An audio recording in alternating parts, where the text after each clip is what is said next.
நம்ம அட்மினிஸ்ட்ரேஷனுக்குன்னு வரப்போகிறோம், அடுத்தது வரணும்னு ஆசைப்பட்டு வந்துட்டோம் அப்படின்னா அதுக்கான நாலேஜ் நமக்கு இருக்கணும். அறிவுன்னு சொன்ன தப்பான வார்த்தையாயிடும். நாலேஜ் நமக்கு இருக்கணும். அதுக்கான படிப்பினை நமக்கு இருக்கணும். அந்த படிப்பினையை வச்சுக்கிட்டு நீங்க ஒரு பொது மேடையில் உட்காந்துக்கிட்டு எப்படி சூப்பர் ஸ்டார் நீங்க சொல்றீங்க, நான் அதை சவால் விடுறேன், நீங்க இல்லைன்னு நான் சொல்றேன். ஒன்று நீங்க அதை சொல்லுங்க. இல்லையா நீங்க என்ன அச்சீவ் பண்ணிட்டீங்க? 11 தானே அச்சீவ் பண்ணிருக்கீங்க, நான் வந்தா 20 அச்சீவ் பண்ணுவேன். உடனே நாங்க என்ன கேட்போம், அந்த 20 எப்படி அச்சீவ் பண்ணுவோம், உன்னோட ரோட் மேப்பை காட்டுன்னு சொல்லுவோம். ரோட் மேப்பை காட்டுறதுன்றது கூகுள் நேவிகேஷன்ல ரோட் மேப்பை காட்டுறது இல்லை. நீங்க 11லேருந்து 20 எப்படி அச்சீவ் பண்ணுவீங்கன்றதை காட்டுறது. சரியா? அதை நீங்க காட்டணும். ஒன்று நீங்க சரியில்லைன்னு சொல்லுங்க, இல்லைன்னா நீங்க அதை விட என்ன பண்ணுவீங்கன்னு சொல்லுங்க. ரெண்டுமே பண்ணாம ஏதோ ஒரு வீட்டுக்குள்ள நம்ம உட்காந்துக்கிட்டு நம்ம எல்லாரையும் வந்து திட்டிக்கிட்டே இருக்கிறதுல வந்து மீனிங் இல்லை. சும்மா அங்கிள் ஆண்டின்னு பேசுறதுல மீனிங் இல்லைல்ல.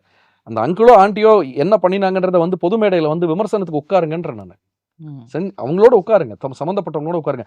ஒண்ணுமே இல்லைங்க, சிம்பிளா சொல்றேன். பெண்கள் எடுத்துக்கங்க. இன்னைக்கு தமிழ்நாட்டில் பெண்களுடைய வளர்ச்சி மட்டும் எவ்வளோ இருக்கு, நான் இப்போ பேசணுமே 43% இன்னைக்கு வந்து வேலைக்கு போறாங்க.